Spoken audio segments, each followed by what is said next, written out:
We spend way too much time together. I think we say that way too many times, actually. We? Who says we stuff? You got a mouse in your pocket or something? This is you that says that's your go-to line. Yeah, as you know, I like it.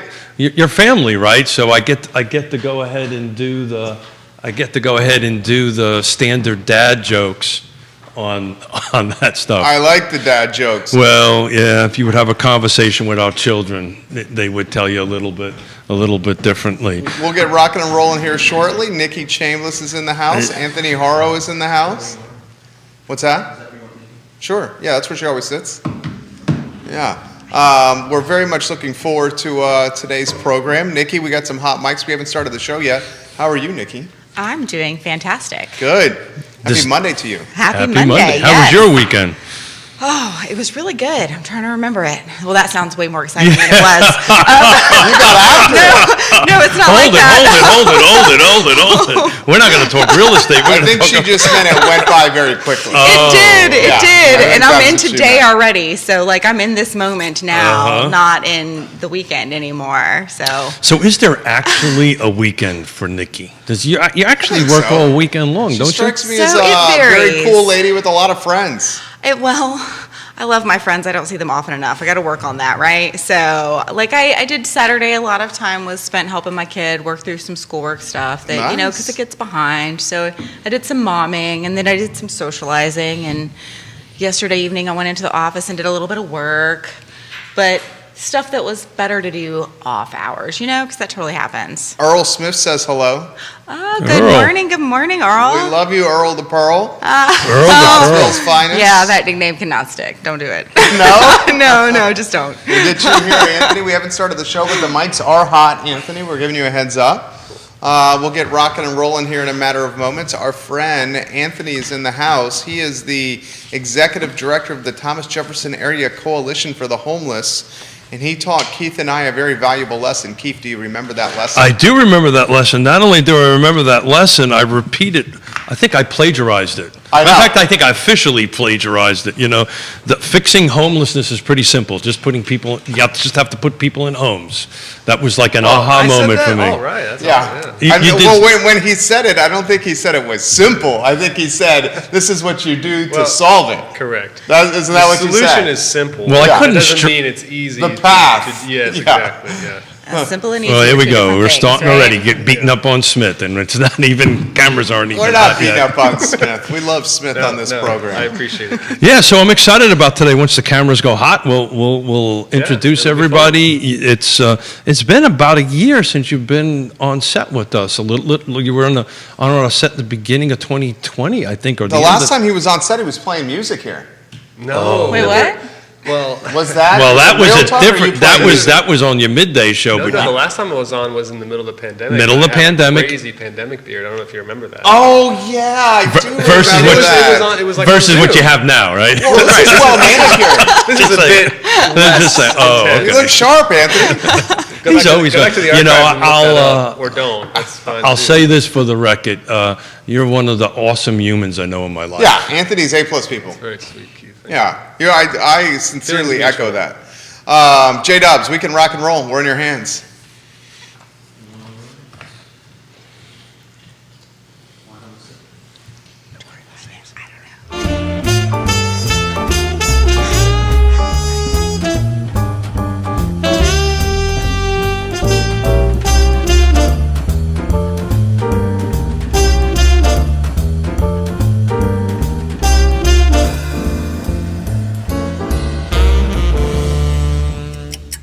Guys, good Monday morning. My name is Jerry Miller, and welcome to Real Talk, an insider's guide to real estate life and the pursuit of happiness. Today's show is just fantastic. Love the Monday Market Monitor and what we do on Mondays here on this network. Keith Smith puts together a fantastic roundtable just about every Monday, and this one certainly embodies that sentence without question. Judah Wickhauer is our director. Judah, if we can welcome our guests to the program. Our friends Anthony and Nikki in the house. Good morning, guys. How are you? Good morning. It's great to have you guys. It's good to be here. How about you, Nikki? Oh, I'm fantastic. I'm so happy to be here all the time. So, I feel like I just did this last week or something. You did. Just to let you know. You did. I know. New regular. Okay, sure. She is a regular. I About am, once yep. a week she's on the show. Keith Smith, good morning, my friend. Good morning. Good morning, everybody. Everybody have a good weekend? I did, yes. Good. Nice. So Yes. let's start off introducing Anthony. You're going to introduce yourself to the world and tell us about all your awesomeness and everything that you do. All right, well, it's good to be here. Thank you both. My name is Anthony Haro, and I am the Executive Director for Thomas Jefferson Area Coalition for the Homeless. And we are a group that's dedicated to making homelessness rare, brief, and non-recurring, which is a little bit technical, I learned. So the other way to say it is we're trying to end homelessness, essentially. So that's the layperson's way to say it. But yeah, we don't do direct services per se. We exist to support direct service providers in the community. And we try to take the macro level approach, look at the big picture with homelessness, try to figure out what's missing, and try to fill those gaps. We pull in funding from federal government, state government, local government, and try to support homeless services locally. So you're somewhat of a liaison, right? You sometimes you coordinate providers with funding, Right. and then when you were on the show with us last, you were announcing that you were working on this Red Roof. Is it Red Roof? Did I get that right? Well, it was the old red carpet. carpet. Red carpet. Red Thank carpet, you. and yes. The red carpet. And that's I kind of want to kick off talking about this with that project, because that went from a conversation Yeah. to reality Yeah. real fast, and that is not normal in this world. So you want to talk a little bit about how that worked? Please? Yeah, absolutely. I'd be happy to. It's been one of the highlights of my professional career, to be honest, to be able to work with great partners in the community on a project that I think really has power to transform homelessness, and because it's a unique project because it addresses the immediate need for shelter, but like we were saying before, it also addresses what you need to end homelessness to, which is the housing portion. So yeah, when COVID-19 hit, we had a big transition in our homeless service system from congregate shelters where maybe 50 to 60 people sleeping on cots in a big room. Doesn't work in a pandemic, obviously, and we had to shift to renting hotel rooms for people, especially people with health conditions that put them at high risk for developing serious illness from COVID. And in the beginning, remember that early time in the pandemic where we weren't sure if this was going to be like a few months? Yeah, we thought it was going to be a month. Yeah. Slowly I don't know, maybe quickly, we realized that that's not the case, and so we were paying, thankfully, with support from the state and local governments, city and county, and philanthropic support. We were able to support about 80 people, at a given time in hotels, 80 hotel rooms, almost the whole pandemic, which was pretty incredible. It is incredible. But it became very apparent that it wasn't very sustainable funding-wise. I mean, so we tried looking at a bigger picture approach. Thankfully, our partners at CACF, Community Foundation, and Ebony Bug in particular, she was just brainstorming. I made a huge ask of the foundation to help people in hotels, and she was like, "This is great, but can we put this money towards something more sustainable, something more permanent?" And I was like, "Yes, I love that way. Like, can we buy a hotel?" And she was like, "Yeah, let's think about that." So it started out as just a crazy idea, but it had legs, works, though, right? and people didn't scoff at it. People believed in it, and I think that was the powerful aspect to it was the we were in a new position, and we needed to have new ideas, think outside the box, and so.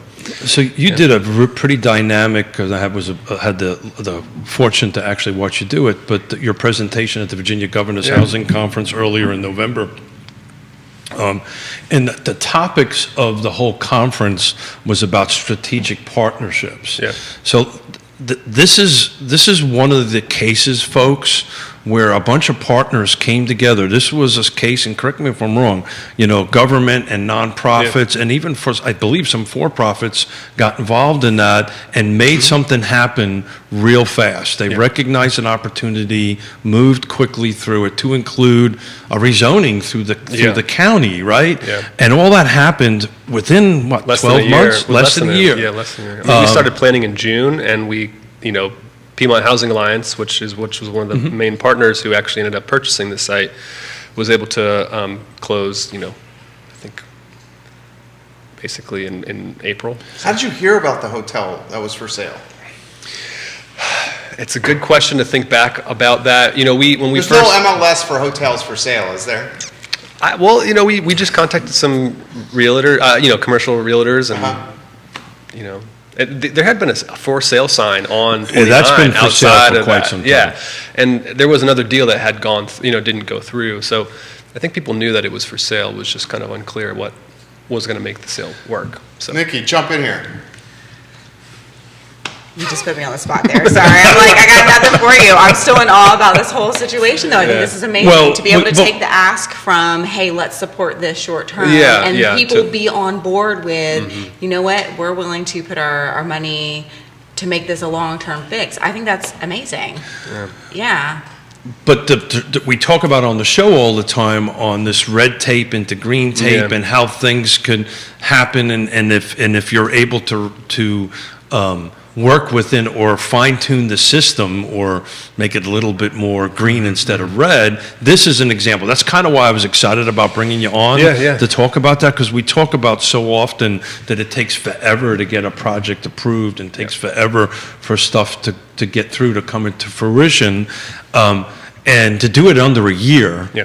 To get it rezoned, to get it acquired, to get it rezoned, to develop all the partners. Impressive. And if I'm not mistaken, you also put folks in it within a year, right? Yeah. I mean, you actually were able to. Well, and also renovation took place. There was extensive renovations that were needed in the hotel. Yeah.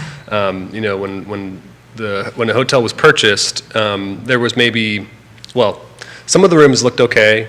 Many of them didn't look so good, but there was extensive mold growth in all the rooms behind the wallpaper, so we had to do extensive renovations, before we felt good about someone moving in there for shelter.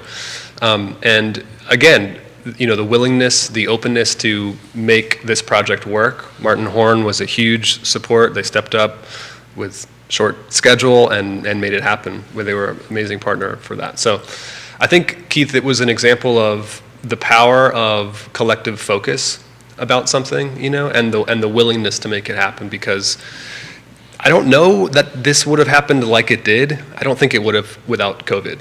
COVID really put an impetus, a focus that, hey, something needs to happen.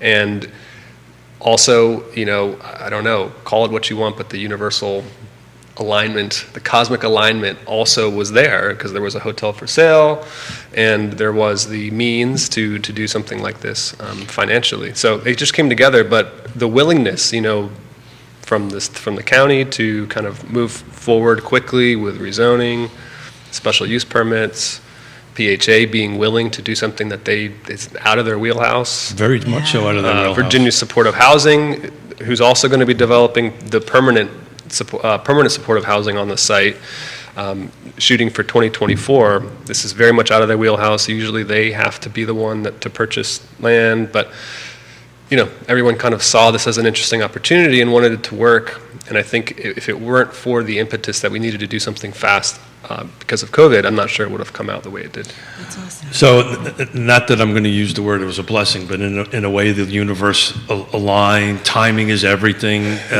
Anthony sits on the Regional Housing Partnership with me, and everybody and this is why I wanted to talk about this morning. I'll kick the show off with it this morning. The four pillars, right? We had the local governments involved, we had the nonprofits involved, we had the for-profits involved with Martin Horn, because for them to jump on it pretty quickly is a huge thing. And then we had involvement of people that are being served in this. But talk about Premier Circle, because this is just much more than just the hotel. This is a bigger project, correct? It's a huge project, yeah. Pacham people and congregations engaged in ministry, or Pacham as they're more commonly known, has been providing seasonal emergency shelter in the community for many years, and they've been a partner of TJAC. We help fund some of their programming.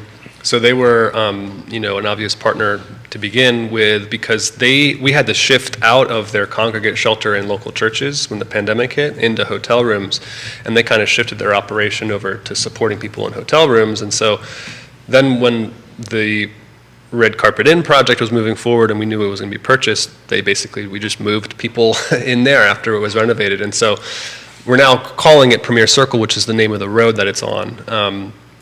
But it's an emergency shelter project for people who have health conditions that put them at increased risk for COVID. So. It's also a mixed income project too, is it not, or is it just? Well, so it's a complicated project. There's different phases to it. Currently, right now, we're using it.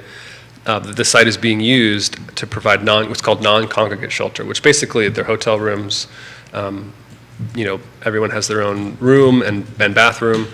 For, again, people experiencing homelessness who have those complicated health conditions that put them at increased risk for homelessness.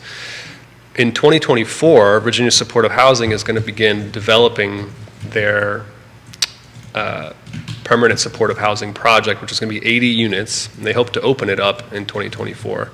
And so when that happens, they actually have to demolish part of the site to do that. Sure. So we'll have our, use of the site for emergency shelter will decrease by about half. It's kind of hard to figure out right now, but that's kind of the plan. And then later on down the road, when Piedmont Housing Alliance also is going to develop 60 units of affordable housing on the site as well, then our use, that's going to they're going to have to demolish even more units. So it's going to be phasing down our use of the emergency shelter project. But the permanent supportive housing project is income-based, and they use vouchers, housing choice vouchers, project-based housing choice vouchers. And already at this point, we got support from the county, which was another crucial piece to move this project forward, was that the county was able to dedicate project-based housing choice vouchers to this development, which again it's planning on opening in 2024, of permanent supportive housing. So that was a crucial There's also a commercial partnership component to this, if I remember your presentation. There's also a commercial component. So this is a redevelopment of a complete site over there, which is a pretty large project, and it has multiple phases and multiple portions of it. But that commercial is going to be a normal commercial site, right? Yeah. So there's 3 buildings planned. The permanent supportive housing for people who had previously experienced chronic homelessness or long-term homelessness with complicated health conditions. 60 units of just affordable housing that Piedmont Housing Alliance is developing, and then there's going to be a commercial building as well for office space or multi-use, but for commercial. So that'll round out the project there. So we have a meeting today at 1:30. We do. To talk about veterans housing with a fellow Marine and buddy of mine to go do that. So what is today the state of homelessness in the city or in our area? What is the state? It's a great question. That's hard to sum up in a word. I don't have a quick answer like I do for the solution to homelessness, but although I guess that is kind of the answer, though. I mean, the state we're in is really unique because we have historic levels of funding right now, mainly because of COVID, and yet the main bottleneck is the availability of actual housing for people to move into. So we actually, if we had more rental assistance available to help people move out of shelters and into housing, we wouldn't really be able to use it. So what you're saying is inventory, just like our inventory, the bottleneck right now is creating the same problem. Yeah, and that's always been the case. It's never been a good amount of affordable housing in our area, but in the past, that was a limiting factor for us helping people move out of shelters and out of homelessness. But another limiting factor was just the availability of rental assistance. But that's not really the issue anymore. It's completely, really, the availability of places for people to move into. Well, so let me ask, you're talking about right now with COVID, you've got more funding than you've ever had. Yeah. So what does it look like for the longevity of a project like this and it being sustained well? Good question. What happens That's a great question. So again, it's a multi-phase project, so the emergency shelter portion, will likely last until 2025, 2026, providing some type of emergency shelter on site. Yeah. And it's going to be, I mean, what I work on a lot is just fundraising for it for future years. So it's an ongoing process. We've been blessed because of, state funding, federal funding to support this kind of project. And it seems like that, similar amounts are to be expected into the next calendar year. But beyond that, it's kind of unsure. And we just, it's going to be an ongoing fundraising program, but, this community has really supported these types of projects, and I have full faith that we'll be able to do that. But it's going to be a lot of work for sure. That's awesome. Well, so for all of our viewers and people who will see this later, when they want to keep their eyes and ears open for how to support and help and contribute to that, what are we looking for? Great question. That is a great question. So we're not right now really doing like a fundraising campaign for the project, but that very well likely will change. So please keep your ears open for TJAC. I'm sure we'll be announcing those types of plans in the future to support that kind of program. And so you can come to our website probably. Right now, it's under redevelopment, so just a heads up. But it's going to be a nice new website. So don't go quite yet, but in the new year, it's going to be a nice new website for us. So what we're looking for, though, is TJAC and Premier Circle? Are those the things we're really... Premier Circle, Premier Circle is what we're calling that project for now.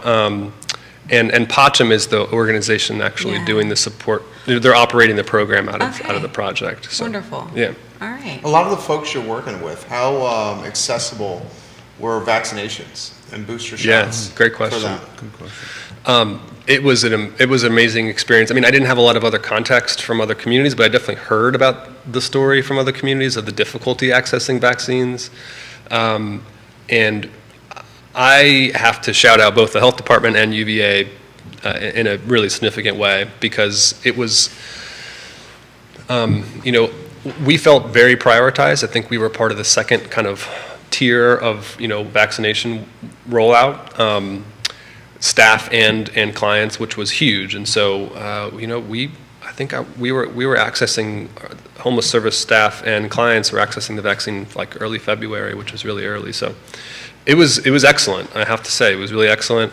There was plans that they went to 4 different sites. So they went to the different hotels that we had people sheltered in.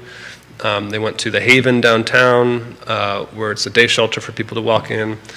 They went to, different shelters in the community. They went to different Salvation Army, and I think also She Shelter. So it was pretty great. People, the vaccines came to the program, not the other way around.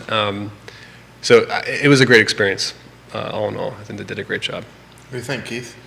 Well, I just think, COVID, as you said, kind of ramped this up a little bit. I'm glad to hear that you're also helping the homeless get fully vaccinated. And it sounds like you're on track to almost having full vaccination amongst the community. Is that a fair statement? I can't say that. I don't know what the rate is. Anecdotally, it was quite high. Sure.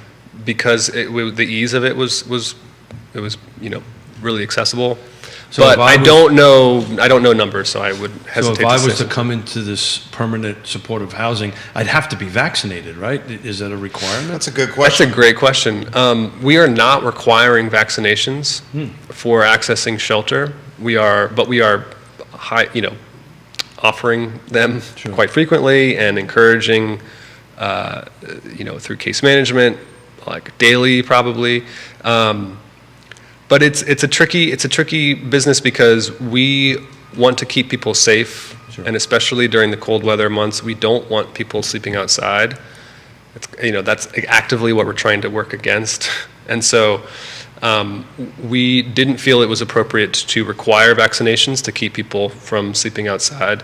Sure. And that, coming into a safe, warm place, I think our idea also is that helps you feel more able to take on something like a vaccine, maybe change your mind about something, get some different things. It's really encouraged, right? Strongly. I would imagine, and you're making it super easy. Strongly. I mean, so people experiencing homelessness have definitely contracted COVID-19, but we have not had like an outbreak or spread in the homeless population since the beginning of the pandemic, which is incredible. And I think the biggest thing I can tie it to is just the diligent work of homeless service staff, keeping safe, using masks, getting vaccinated themselves, the vaccination event with people experiencing homelessness that was successful. But I think a big part of it was the non-congregate shelter, our ability to have people in hotel rooms, so that if someone did get sick, it didn't spread. We were able to isolate. If you're in a shelter with 50 other people, I mean, there was, we all heard stories about other homeless shelters where 300 people tested positive in a shelter, so we didn't experience that. Now, again, that's not to say that people didn't catch COVID, but there wasn't that kind of community or that spread, basically, in the shelter system, so. Well, you mean the world to Yona and I really, you're just an awesome human being. Just to do this work and day in and day out, it's just, you're one of my heroes in my life. Absolutely. Thank you, Keith. But you also provide a lot of services, right? So this is not just, as we said, coming on air, that, put people in permanent housing. You also provide services that related to that. Would you talk a little bit about that? Yeah, absolutely. It's a really crucial point. The approach that we, or the name of the approach that we hold is called Housing First, but it's important that it's not housing only, because it doesn't work that way. Supportive services and housing are crucial to make the whole picture work. And the nice thing is that I've probably said this last time I was on, but it's not a mystery how to end homelessness, right? You don't need a crystal ball necessarily, as it were. But we have one. Yeah, I know. Well, you might need it for like how we get the funding, or there's a lot of different things that we exit first. Yeah. But the supportive services are crucial, and there is just vast amounts of data supporting that. This is best practice. It works. Permanent supportive housing works.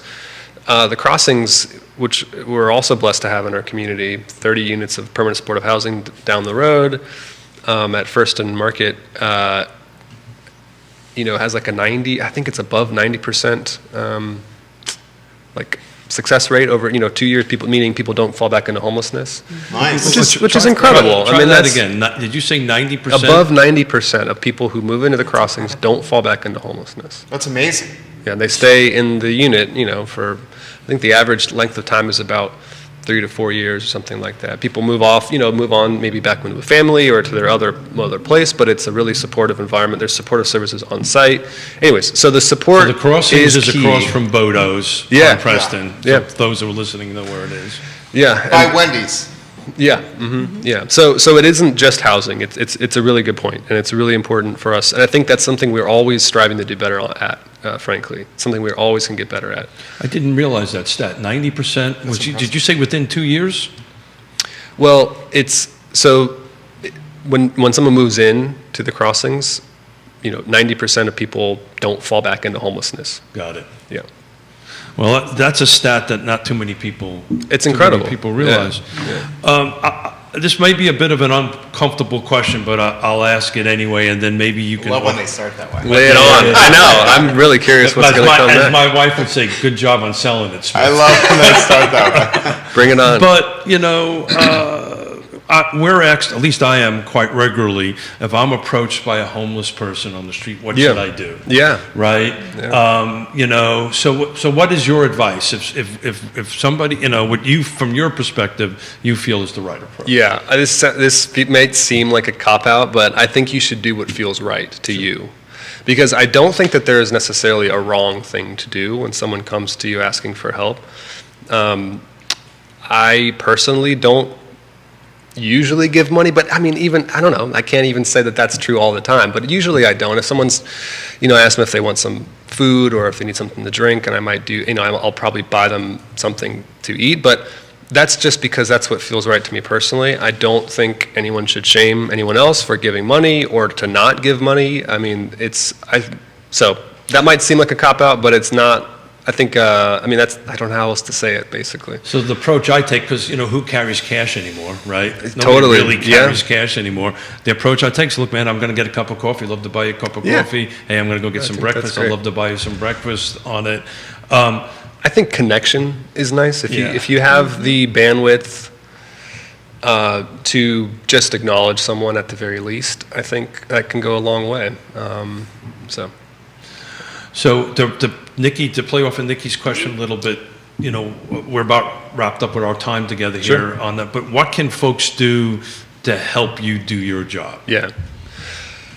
So I think the best thing that people can do is to support affordable housing, be an advocate for more affordable housing in the community through local funding dedicated towards affordable housing. Affordable housing only works when you have local funding to leverage federal funding. You need those different pots available. You need the flexibility of those different pots to strike on projects like this one. So I think that's a really crucial thing that people can do is be an advocate for affordable housing and more affordable housing in our community. And you can also give money directly to programs, to the Haven, to Patcham, to Virginia Supportive Housing. All of our partners that do the direct work, they need that support directly to keep the work up that they do. And I think you can just share the good word of housing ends homelessness. I think that's important too. I love it. Anthony, you are A+ people. Any closing thoughts there, Nikki?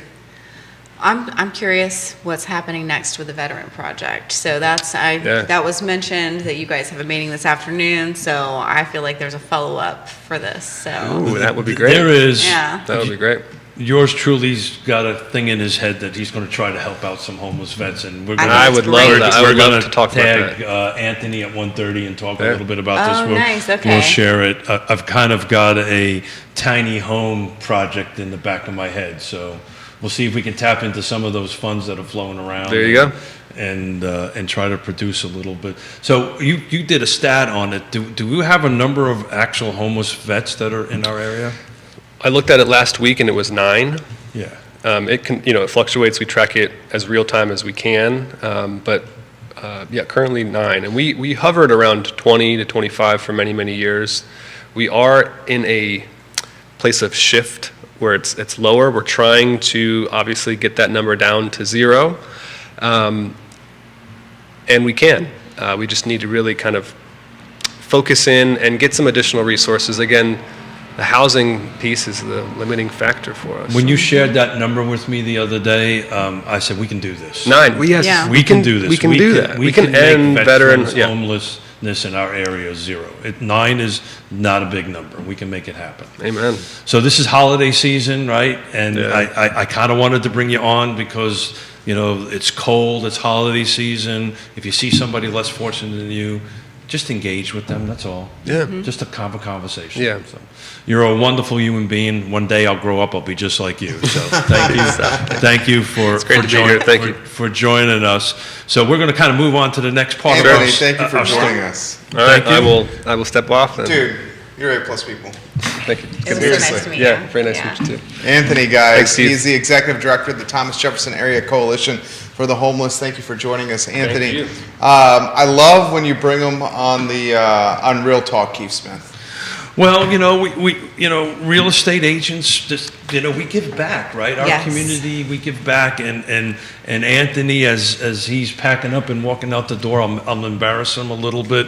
There's not a single meeting or a single event that I've been around him that I just don't walk away learning something outstanding. And 9 veterans. Yeah. We can do this. That's a really, to me, I think that's a small number. And the level of impact that can happen by helping is incredible. And as a veteran, and I'm a veteran, we're trying to see what we can do. So you might get recruited, by the way. I'm here for that. I have It's a feeling she's willing to help. Yeah. But How's the weekend, Nikki? Did you have a good one? I did. I had a good one. Yeah? Yes. Yep. Spent some time with the kiddos. Spent some time being social with some holiday geared things, and a little bit of time at the office trying to rearrange some things and make it a nicer space. Little here, little there. Very nice. Yeah. Want to hear what happened in the last week in real estate? I would love to. Oh, let's do it.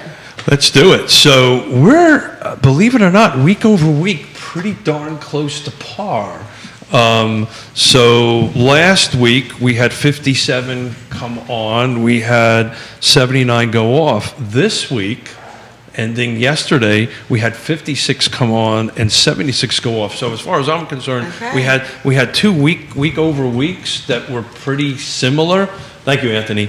Pretty similar on that end of it. And looking at our week over week tracks, the last time that happened was week 2 in September and week 3 in September. So I don't know, maybe we're starting to level off. Maybe we need to ask the crystal balls a little bit on what's going on in the market. But what do you think about that, Nikki? I think that what I'm hearing from my agents is that their buyers are still being quite willing to be competitive and are looking for houses. So if you're thinking about selling your house, get a trusted advisor. That's what needs to happen now. Don't wait for spring, air quote spring, because, whatever that is. Well, is there going to be a spring Well, market? you know what, though? What I'm seeing based on these conversations I'm having with my agents, though, is that it's like last year. There isn't going to be that winter break or the winter lag. It's just going to keep going. So is that the new normal? It depends on how long you think normal lasts. Like, I don't know what normal is. I just know I'm not it. So I'm not the best. I'm not the expert on normal, even for real estate probably. But I would say, I will say though, I do think that right now, I think we're staying consistent with being very similar to last year. And I expect at least the beginning of next year to stay the same in that as well. That's good. Yeah. That's good.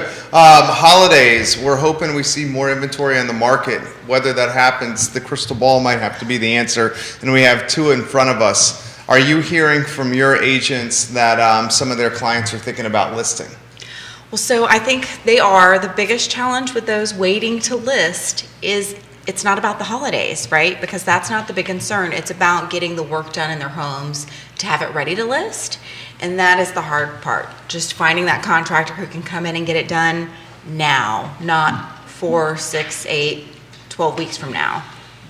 Well, interstate service companies can help. Home's best friend. Home's best friends All can right. help realtors with that. Everything. Nicely done, Keith. Thank you, I know, thank you. that After 244 shows, Well, you did it very well there. you'd think I'd get better at this, but I am. got That was A+. That was A+. Yeah. So can we just call the show now? Yeah, that was A+. You did We're very done. well right there. Will Smith get any better? Interstate Service Company's the home's best friend. Well done, Keith Smith. There you go. Keith, your thoughts on January and how it's going to play out? We're 2 weeks away, my friend? Well, first off, can you believe it's almost the end of the year? I know. That's just insane. I can't believe that this year has flew by that much. I don't know if that's a function of age at being almost 60 or it's whatever, but it seems to be moving a lot Jerry's the young faster. one here, and I Don't- feel like he's in agreement. So Don't you feel, considering the circumstances, Nikki and Keith, in the world, blessed for 2021? yes, absolutely. I think we're blessed, period. Yeah. It's interesting. We were having this conversation in the middle of the pandemic, and we didn't have the benefit of crystal balls, which we have now. But we were talking about 2022 was going to be a down year, right? And now we're having the conversation of 2023. And, look, we're joking around with our crystal balls we have in front of us, but at the reality of it, we're reading some great information by some great folks, bringing in some great guests. But, we have them in front of us as a bit of a joke, but kind of it's like the crystal ball is about the best way to tell what's going to happen in the future at this point. That being said, I think we're going to be in this inventory struggle for quite a few times. Mm-hmm. I don't know what you can see, Nikki, but the tracking that I'm tracking is, now I'm saying 2023.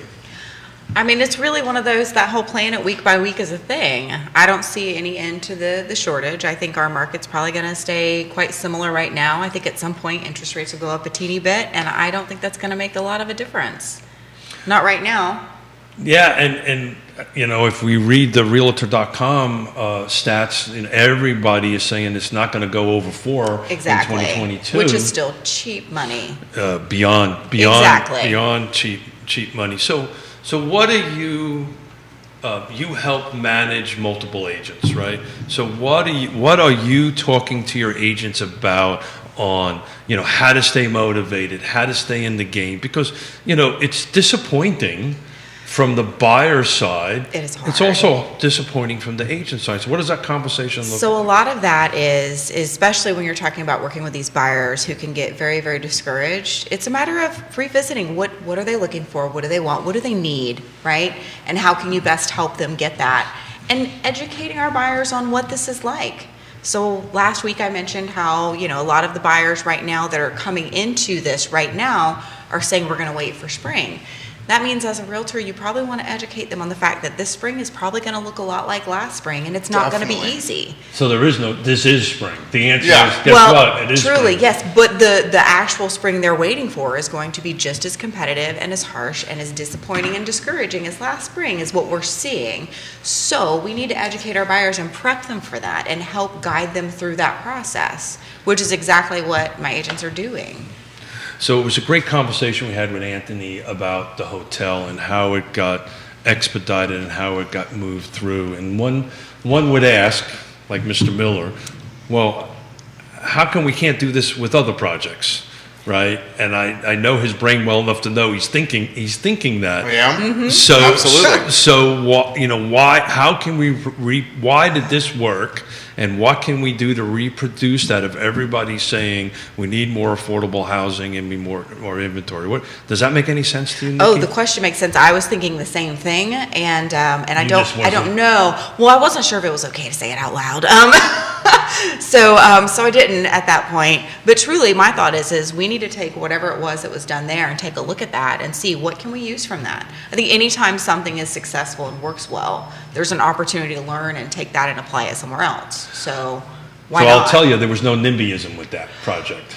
And that is a hard thing to overcome. From what I know of our area and what I hear, that is a challenge.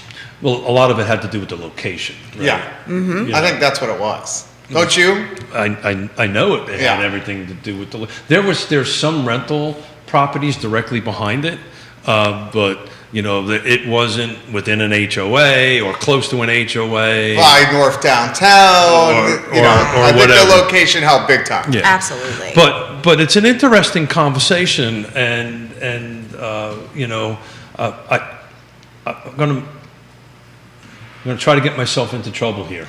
So when I do a start good job of that. when I start stuttering, then he knows I'm about ready Do to a say good something job of that. seriously stupid.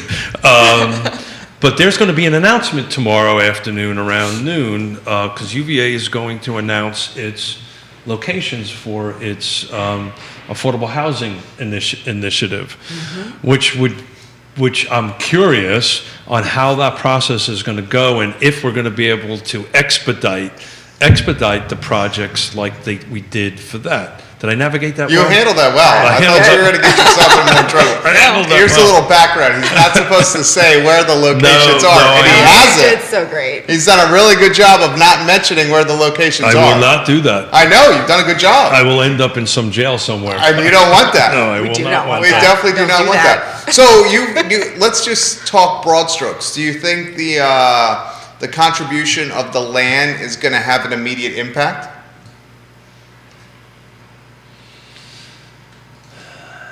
I think if the red tape turns into green tape, yes. Okay. So what time frame are you talking? Oh, I don't think anybody knows. I think Okay. this is just simply the announcement of the parcels, a number of parcels, whatever they are that they've dedicated to it. The next step would go through what they call the RFP or the RFQ process, request for proposal, request for quotes, and it'll go through it. And depending on where they are located, they're going to have to go through rezoning processes, and they're going to have to go through, that whole SUPs and so forth and so on. So much like what Anthony did with the hotel, there was a whole process with that. So I'm really interested on how that's going to go, and I'm actually working on a roundtable for Friday that we're going to bring some pretty directly affected stakeholders. So everybody who is listening or watching today, tune in on Friday. Trying to get a bunch of people to say yes to this. So we'll talk about exactly how this process goes once the formal announcement is made. So that's part of the reason I was a couple of minutes late today for the show. You managed it well. Do you see, Nikki, an area of Central Virginia in 2022 being more popular or having a higher interest than we've seen of late? Oh, gosh. I don't know. I feel like this is one of those opportunities like Quentin mentioned last week where I should have had a drink of coffee first. Give me a minute there. I don't know. I mean, we are really in a prime location. Our area and our outlying areas, we're just in such a great spot. I don't know. I think our outlying areas might just get a little bit stronger, but they've been doing that anyway, right? Because we only have so much land available in Charlottesville and in the immediate area.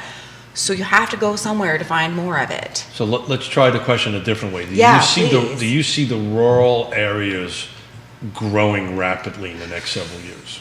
Rapidly, maybe not, but I think they've already been in that. If you look at any of these outlying areas and look at the last 3, 7, 10 years, they've all grown. I think the hardest area is when you go further south. But if you go west, east, north, right, because to the east of us, you've got Richmond, to the west, you've got Waynesboro, Stanton, north is DC. We're just in this nice area where it's really kind of hard to go wrong.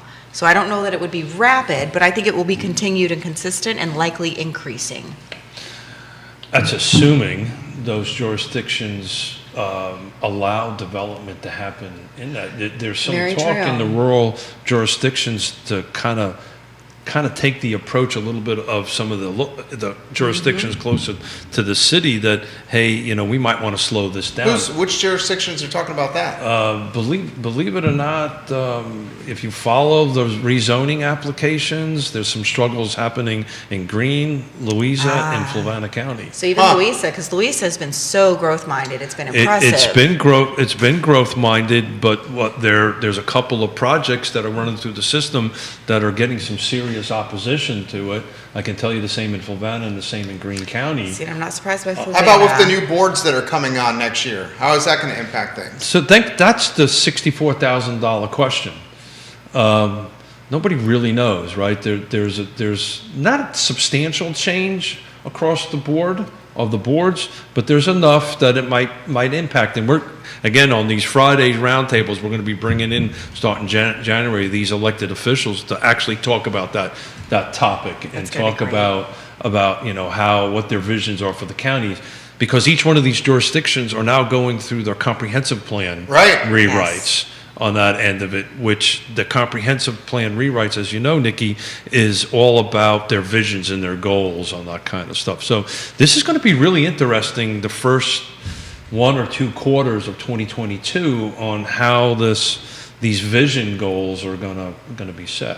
I'm going to be following that closely. I know Nikki and Keith will be following that closely as well. Are you confident in the market for the first quarter and the second quarter of next year, Nikki? Yes. Yeah? Yeah. Why is that? There's no reason not to be. I think it's going to be hard, right? I think there's going to be a lot of competition for buyers. I think we're still going to be short in inventory. And yet it is what it is, and it will keep going. People still need housing. People will still need to move for whatever reason. So it's still going to continue, and I think it's still going to be strong overall, just challenging. So a question came up on Friday, Nikki, that maybe you can jot down and bring the information back when you join us again in a couple of weeks. The costs of realtors doing business now, because we're driving so far away, what we call the ROI, the return on investment. What is that looking like with agents now? I know, yesterday, for instance, I live in Fluvanna County. I had to go to the other side of Crozet to take a look at a home that's closing this week. That took me about an hour's worth of driving both ways, back and forth. So, what is the impact to the real estate agent and the professional with this rubber band growing? And I would love, because you talk to more real estate agents than I do. Yeah. And maybe for next meeting, you can report on next meeting. Okay. What are you hearing on that? That's a good question. Well, so that is a thing. People are driving further and more. And, when you're working with these buyers for longer, that's driving to more houses for more showings before you get someone under contract. So there is an uptick in expense. So that is a very real thing, and it is very much a I work really hard with realtors to help them be very business-minded. They're running businesses. I want them to be independent business owners, they're not employees, and I don't want it to be a hobbyist thing. So I want them to have control and be aware of these things. So it is definitely a topic of conversation that is happening. I like that. So what are you helping them with? Business plans? Definitely. Absolutely. We just had a business planning clinic. God, what month are we in? Last month. And we do that yearly in the fourth quarter. Cool. And it's open to everyone. Nice. Because we want everyone to be running their business as well. It makes everyone better, right? What's that clinic like? It's wonderful. So it goes through your basics, right? But it's one of those things where before I was in the seat that I'm in, I made a point to try to go to this every year as a solo independent realtor, right?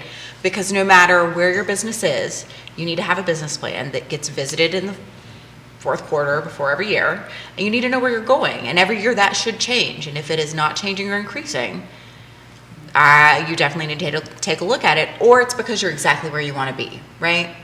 So yeah, these are important things.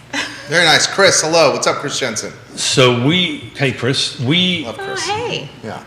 We at YRP and KWA, Keller Williams Alliance, we do this, Yona and I coach our agents through this process.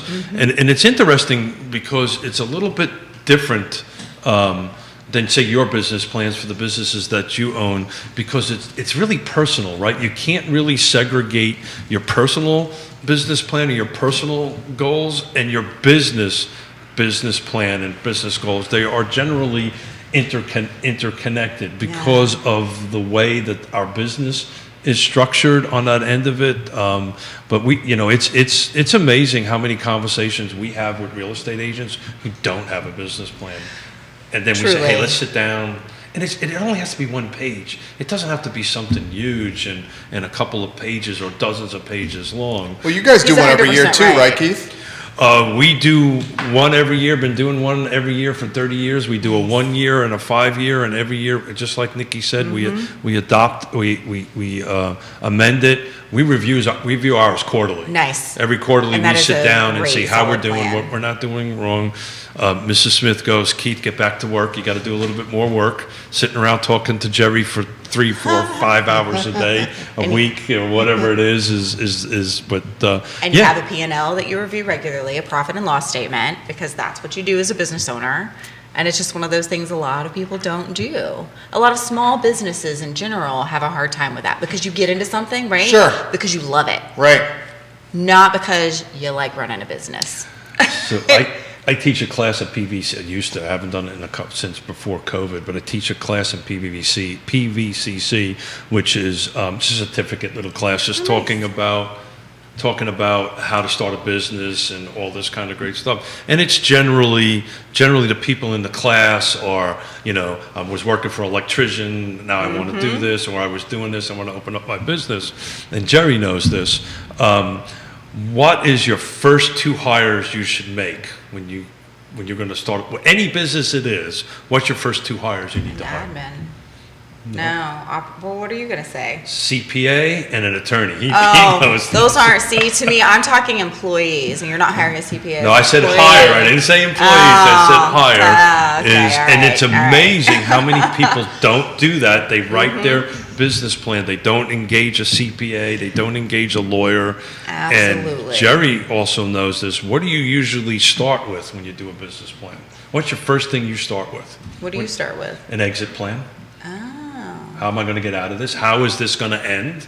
What is my end? Don't mind me. I'm going to take some notes. What is the end going to look like? Right? Yeah. Right? And that's because we do a lot of consulting with folks and other business folks, and they're like, okay, I'm in this business. How do I get out of it? How do I end this? How do I transition to something else? So you want to look at what this looks like to you, and that changes every year, and that maybe changes every 5 years on that end of it. But most people, when they answer that, they were like, no, that's the first thing you want to figure out is how am I going to get out of this? How are your young agents, the ones that are say year, 2 year, 3 years in the game? How are they responding to this, to the inventory crunch, and to a roller coaster market, if you may?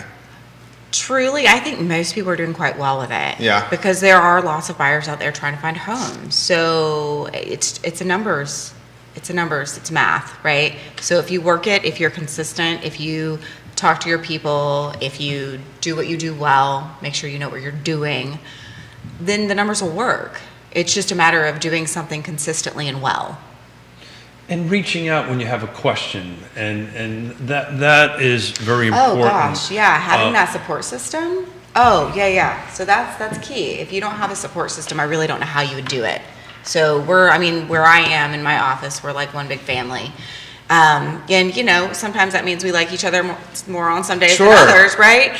But overall, like if I need help, I can go to one of many people on any given day, and my agents can do the same. Like it's really important to have that. And then there are classes that you go to, and CAR has those, and we have those, and there's just so much out there. You need to know what's going on and have support. When do new agents generally join the business? Is it in the beginning of the year, it's the middle of the year, or is it just spirit, throughout the year? It varies. Yeah, it really does. Yeah. I mean, I think we've got a decent amount of people coming in right now. You got more agents coming into CAR now? I think so. I'm like, You're I don't looking know at me CAR like as I'm a on the whole. board or I don't something. know. You are on the board. are. You were there, was Yes, it for I am. Pam Dent's Zoom Yes. sworn in situation? Yeah. I was there. There's more agents getting in the game? Yeah, Absolutely. Yeah? Well, because it's the best opportunity out there. Truly. It is, but you've got to put 110% in it. Oh, yeah. 110%. I'm not saying they're all going to make it. Most of them won't. Yeah. That's just statistics, Well, 80% right? The family facts. close in the first year. Yes. So to go back to the whole business plan and the Yeah. coaching and the learning, and people need to understand this about our industry. Chris Jensen was you mentioned Chris Jensen's name. awesome. He's an awesome rock star agent. Yes. I can't tell you how many times I get phone calls from agents at other brokerages say, "Hey, I'm having an issue with something." Because they either know about my contracting and development background or whatever. Sometimes on Thanksgiving Day. Sometimes on Thanksgiving Day, Yeah. you get phone calls from other brokerages agents about how to solve a survey problem.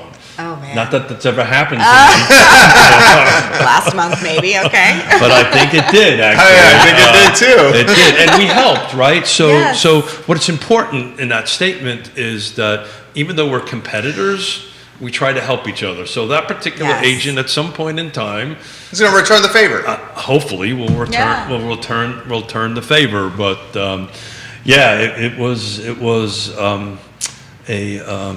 a physical survey question. That's awesome. And I've never been a realtor in any other area, right? So I don't really have the apples to apples comparison. But the feeling that I get from what I do experience when I go to other conferences and stuff is that we're really special here. That kind of thing is not something that happens necessarily everywhere. And I think our area, the Central Virginia, we do that well. We work together well. I have coffee appointments with people regularly, and they're like, "Oh, I don't want to be recruited." I'm like, "That's cool, and it'd be really good for me to know you because you're going to work with my agents, and I want you to give me a call if you have problems or if you think they're fantastic, right?" So we work together well, and we help each other well. Well, it's what rising tide rises all boats, Yes, it right? does. Yeah. Right. Yep. And as we, even though we're competitors, if we can keep it professional, Yes. caring, and trustworthy, then it benefits everybody. At the end of the day, it benefits the clients we're serving, right? Yes, it Does does. it surprise you that more folks are getting in the realtor game? No. Again, With the inventory levels where they're at? nobody's watching, right? So I won't With get the myself, inventory levels where I it's won't get at? myself into trouble. Is Mr. Beckham watching or Mrs. Smith watching? Because I might Quentin, get myself. let us know, I might get Quentin. myself into trouble here a little bit. So, So, look, the market is perceived to be hot. I'll explain it this way. One of the reasons I only came here with 5 minutes left to come, I was on a Zoom call with some folks at UVA. Okay. And one of the folks asked me, "Boy, you must be doing really well. You must be rolling in the dough." And I'm very fortunate. We're doing very well. Very thankful for the show. I'm thankful across the board. But this particular individual, which had several PhDs, I said, "Do you know how I make money? Do you know how I pay my bills? Do you know how I feed myself and pay for weddings and all this stuff? If I can't find Jerry a house to buy and close on, I don't get paid. Mm-hmm. And this particular individual's kind of like, you could see the deer in the headlights look. He didn't quite get it. I said, yeah, so if I can't help you buy something or sell something or whatever, then I don't get paid. Mm-hmm. So, that's why I'm asking. Yeah. And I think the people that are jumping into business that don't have the business background or had the opportunity to sit down with Nikki may not realize that. Yeah, I will say I do try to talk people out of it. You do? Well, because here's the thing. I think it's the best opportunity out there, but I also think that there are some hard realities to being in business for yourself in anything. And in this case, like, I work with a lot of people, they're not in business. They're in business for themselves, but not by themselves, because we give a lot of support, and that's really important. And yet, you are still in business, and there are things you need to do and be prepared for, and things like making sure you pay quarterly taxes, right? That's a thing that has to happen, and making sure that you're set up to be able to have some overlap of, hey, I'm getting into this business, what am I bringing into it? The bar for entry is so low, which makes this really easy, and the return on investment, the potential there is significant. Endless. Yeah, it truly. Right. It is a life-changing thing. I just had my 5-year anniversary in real estate. Nice. And I did a little post on Facebook, and I talked about how this is truly has been and continues to be a life-changing opportunity for me. Congratulations. Thank you so much. I'm excited about it. Did you, when you got into this, did you think you'd make 5 years? Oh, yes. I love it. I am a stubborn, determined woman. Okay, there you go. So the follow-up question is it better to come into business now or in the time of a great unpleasantness? I think it is always a good time to come into it, as long as you're coming in with that perspective where you're running a business and you're ready to rock and roll. I think if you don't give it a fair shot, it's not worth it. I think if you're hesitant, have a conversation with someone like me who can help you with a different perspective. One of the things that's always amazed me with conversations I have with real estate agents, how many of them have not created an LLC to run their business. And you'll find the ones that have switched from that understand that this is not personal, this is a business. That sounds like a movie. This is not personal, this is a business. On the end of it, even though we're connected personally, it's very difficult to do that. It's very, Yona and I are very good at this. We separate our personal expenses from our business expenses. We have different accounts, we have different cards, we have different bookkeeping systems. And one account gets paid from where you get paid from real estate, and then that pays your personal life so that you're not living paycheck to paycheck, which is one of the things that I find heartbreaking, that I find a lot of successful realtors who do well and know their stuff are living in a paycheck to paycheck lifestyle. So how's that? And there's no need for that. Well, you get this big check, and then what do you do with it? You use it. And then what next? Well, what it really is pipeline. Right, and had this conversation with a new real estate agent that just was recently licensed and is coming on board. And my first conversation with this particular individual was, this is going to be a real personal question, but tell me how much cash you got. Mm-hmm. Do you have enough cash to survive for 6 or 12 months? Because what generally happens with this, with agents, with young agents that are coming in, is they get in, they get all excited, they're working deals, and then all of a sudden they get a contract, and then they're working that contract, which takes months, and they're not working their pipeline, they're not working their sphere of influence to backfill that pipeline, so it becomes this W up and down thing, and that takes years to establish on that end of it. But it doesn't have to. Like, if you've got getting that consistent income inflow, yes. But as far as, like, if you start out with the systems and the things that I know you and Yona teach are big time, and you do those things, then you'll have more consistency. Yeah, and then sometimes we as real estate agents, I've never had this problem, fear delegation. Right, I've got to control everything. I got to control it out. A lot of us in real estate are that way. Yeah, I've never had that struggle with that. You can't build. You're in the minority in real estate. What you're saying, most of the folks that you're encountering, Nikki, want to do everything themselves? Well, because we do it right. If you do it and you do it well, it's hard to let that go. But what that means is there's a process for finding somebody that you can trust to do that with, and there are steps and there are ways to do that. Sure. Well, there are in every business these magic lines, right? These magic price points or these magic volume where you can't do everything, and you have to come to that realization. As a Marine and as Air Force, right? Yes, as you Air got Force, you I were didn't know that. Thank you for your service. Yeah, that's the reason she's getting recruited for the veteran deal. I did not know that. That you're used to this delegation process, right? Either Yes. you're being delegated to or you're delegating to somebody else. Yes, you are. In my world, you can't build 30, 40, 50 houses a year without trusting people. Exactly. And that's where it becomes can I trust Jerry to manage this transaction while I go fill my pipeline? Yep. And that's where a lot of agents get stuck. But if you want to grow to this, multiple six-figure portion of it, you're going to have to trust Jerry. Oh, yeah.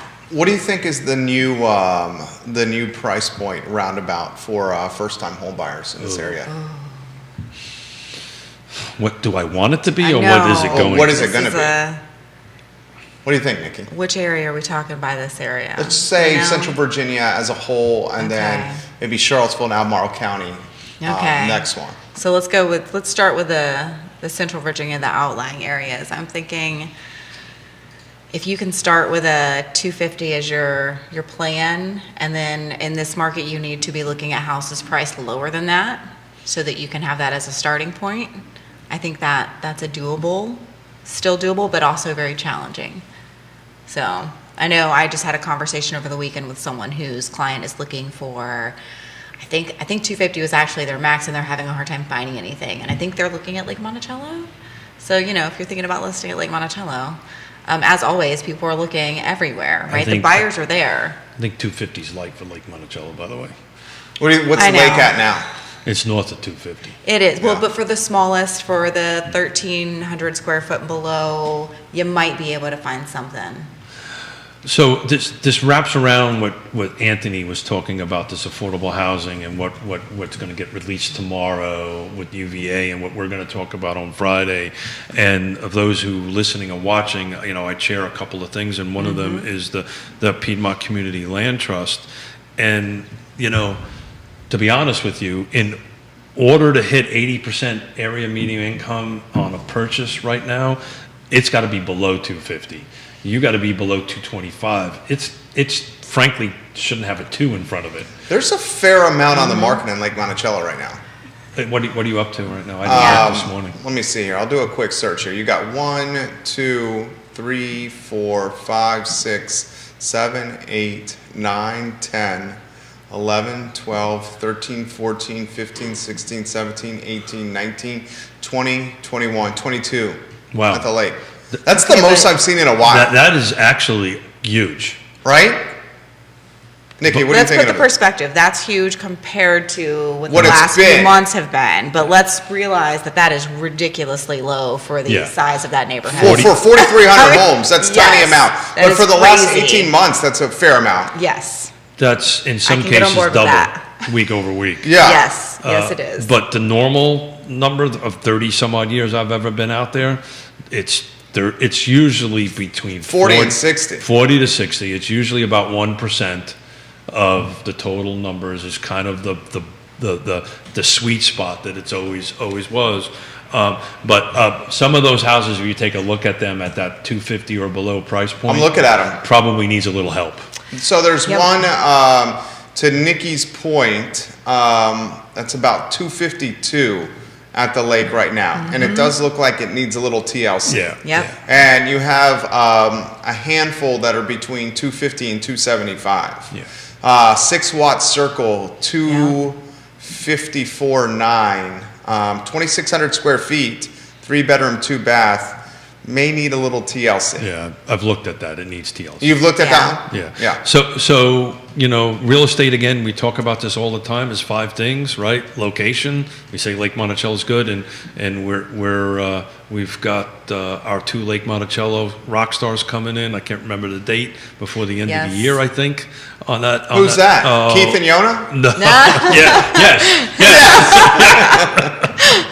No, Maggie and Christy coming Okay. in, to wrap the year around on Lake Monticello and see what we've got going on the beginning of the year, what their crystal balls are saying, crystal ball is saying on that end of it. But look, there's nothing in there below 200, is there? No, definitely not. No. Yeah. 6 watt circle is the That most is. affordable of all of them. Yeah. So it's real And estate. you're saying it needs. It's location, price, features, and condition, right? And if you're going to buy it for 257, you've got to have the capital to go ahead and upgrade it or not. Do you like the fact that you're seeing some proposed construction and development at the lake there, Keith? Yeah. So I think one of our shows, we one of the Liberty Homes reps chimed in. Oh, very nice. On that end of it. Yeah, they did. We knew this was coming. So Liberty Homes went out and bought a bunch of lots out at Lake Monticello. So that 243 to a 4,300 number probably by the gonna middle go of up. next year, we will be at, for all intents and purposes, 100% built out at Lake Monticello. There's some lots out there that I know has been sitting for years. They're now getting bought by Liberty and by others. You're going to see some new development coming around the lake. We talked about this a couple of times already. There's going to be actually 2 apartment complexes coming around the lake. How do you feel about that? Yeah, I feel good. It's the one's going to be for affordable housing on market, and the other one's going to be affordable housing for seniors. That's Why are you great. guys looking? I'm not looking at We did not. Affordable apartments for seniors. What are you guys looking at me for? No, okay, I can't look at Keith it. anymore. You're a teenager at heart. Oh, thank you for saying that. I sincerely mean that. But I also know that there is some future projects that probably won't get built because of the resistance of the NIMBYism out there will go forward. So it's only going to make the inventory more tighter, and our prices are going to reflect to that. I don't, the crystal ball is saying 2022 we're going to be in the same issues, if not worse. I think worse. Yeah, I would agree with that. I think worse. And Keith, I'm curious of your take. I think it's going to go well into 2023 and beyond. Yeah. Well, I think, inflation is going to be a big issue on that. What Yellen is going to do. The new jobs coming to the area with outside employees, that's another one that's impacting things. Well, what that's going to do is, Going to this. shrink the inventory. Well, and the rubber band is just going to grow, right? Yeah. And to quote Quentin Beckham, people are going to end up flying to qualifying instead of doing that. It's going to be a really interesting thing. Mm-hmm. And actually, on January 7th, I've got Diantha McKeel and I can't remember the gentleman's name that just took over from Jaunt, and we're going to talk about traffic, or we're going to talk about transportation. Thank you. Transportation from these outside areas coming in. So I've been excited about Ted Reek. Thank you, Ted. Yeah. Thank you. He's the new executive director. Thank you. Nikki Chambliss, my friend. Yes. As we close the show, what are you watching heading into next year? I mean, right now, it's just a You want the matter crystal ball? of the crystal ball. God, do I need that crystal ball for that question? Yes. I mean, really, what I'm watching is just making sure, from the perspective of where a lot of this conversation was making sure realtors are providing the value that they need to do what they need to do well. That's kind of the focus right now in my world. Cool. Yeah. Well, thank you for doing this today. Absolutely. Thank you for having me. How about you, Keith Smith? About my prediction for 20. Well, what are you watching?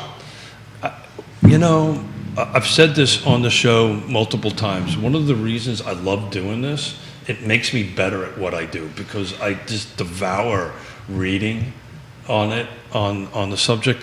But when everybody who's way smarter than the three of us sitting at this table start talking about we're not going to see any much of a change in 2022, I think inflation is always a concern. I think it's worse. I think it's more problematic than some folks want it to be. I think it has a chance of being it. Cybersecurity, which was brought up, I'm really concerned about that. That just rocked my world when we did the show and we talked about that. But I just see the struggle going on, and I don't use the word struggle lightly. It is a struggle for folks to buy. Don't give up, though. I've had a conversation with a first-time home buyer yesterday, $250,000, don't want to be in an HOA, want 2 acres. Good luck. Oh. And they're, yeah. That ain't happening. Well, it was all a bunch of education, and we Yes. we were just to talk about distance, we were all over from Stewart's Draft Okay, well, it could happen Yes. in Stewart's Draft. to Buckingham. Okay, definitely could happen. Works at Buckingham. UVA Hospital. Oh, man. And we're having this conversation of, okay, with Scott Morris, right, with a trusted advisor. Mm-hmm. I know you don't want to go over 250. I know you don't want to go over this monthly payment, but this is what you can do, right? Yes. And if you can add a little bit to that, then we can get that rubber band to contract a little bit on that end of it. Mm-hmm. And by the end of, we spent about 4 hours yesterday together, probably more than that, 5 hours yesterday together. And you have to let the client figure this out on their own, and you coach them and you mentor them through it. Yes. But the need for non-HOA started to change at the end of the day, because this is like the classic buyer. He's paying ridiculously amount for rent. Yep. Yeah. Just got told his rent's going up 7% next year. 7%. 7% That is next astronomical. year. It's going up 7% next year. He's got to make a decision by the end of December, which is not helping us End out. of December to buy? He's got to find something to buy by the end of December so that there's enough runway to close by March 1. Yep. For him to move Got out. it, yep. By March And that is 1. a challenge. By And March what did you say? Did you say very diplomatically, I'm not a magician and I don't walk on No, water? actually, these came in from Amazon, and I And I can't take a couple fish and some loaves and feed the I hundreds? brought that. Well, no. So our conversations, Nikki, jump in and stop me when I'm wrong. Our conversations here are never really about money, right? It's always about what are you trying to achieve? What's your Yes. goals? What's your objectives, right? And then you have these conversations and you start setting expectations and so forth and so on. And you have to lead the buyer or the seller to that point. And I'm not talking about trying to convince them to do something they don't want to do, but you provide the information. And eventually, HOA went off the table.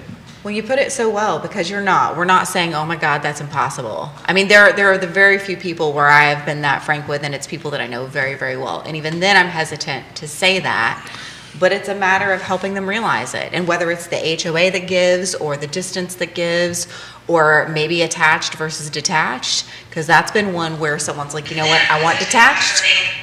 And sometimes that's a thing where it's like, you know what, no, I really want to be this area, so if attached is what it is, then that's what I'm willing to do. So this guy, just like most millennials, because this is a millennial, knew everything about the market before we had the conversation. Because he started it off saying, I know this is an unrealistic expectation, but let's see what we can do. Nice. Okay, great, let's do it. Let's see what we can do. And then we just educated. So is he, your crystal ball prediction, you have one in front of you, is he likely renting for another year? No, because fiscally, it's totally doesn't make sense. Because his rent is that high? His rent will be hundreds of dollars More than the mortgage payment. at $300 or even $350. Oh, man. So he could go higher than 250, Yes, but he doesn't want to. correct. So you have to go through this process, and and we haven't even gotten to the process of making offers and losing them yet. We're trying just to work through the education process to say, okay, let's do a spreadsheet. So this is, if you go up to this amount of money, this is what your monthly nut is, right? I know it's not where you want to be, but where you want to be isn't kind of achievable at this point. But, if we don't do this, you're going to lose this amount of money on this end of it. And look, we're projecting 3 to 6% price increase, and we mapped this all out for them in numbers. So we'll meet this afternoon and Nice. move. You'll figure it out for them. The education piece is key. Educating You've people gotta is help them a huge get part of there. what we do. Absolutely. Yeah. Absolutely. Nikki, good job today. Thank you. Keith Smith, per usual. Oh, thank you. And I'm really excited about later on in the week. This is going to Tell be us about tomorrow before we sign off. tomorrow, I think it's just you and I. Very nice. I have to look at my calendar. I'm super excited for that. I think we just got crystal ball stuff for tomorrow. We'll put them in the mix. Nice. And Friday, I'm trying to put something together. So we're gonna talk about this UVA stuff on Friday. UVA, some big time news, guys. Follow the news cycle tomorrow at noon. Is the announcement? I believe there's a news conference at noon tomorrow. Tomorrow at noon, guys. Keith Smith, Yes Realty Partners, Nikki Chambliss, Keller Williams Alliance. This is the Monday Market Monitor and Real Talk, and the Monday Market Monitor is presented by Closure Title and Ally Property. We didn't kick off the show with that. Very nice. And you got Suzanne Real and Carla coming in. I can't remember Carla's last name. Help me out. It starts with way. Okay. We love you. We love you, Carla. I Yeah. can't remember the last name. Can't wait to see you, Don't do Carla. that to me. It's okay. Nobody's watching. It's okay. Nobody's listening. We're good. Yeah, sure. Keith, Nikki, and Jerry here on Real Talk. Thank you kindly for joining us on a Monday. We'll see you on the I Love Seville show in about 53 minutes today. And for those that are asking, the show archived on every social media platform known to mankind for your enjoyment. Thank you, Judah Wickower, and thank you for joining us, guys. You guys have a good morning. Take care.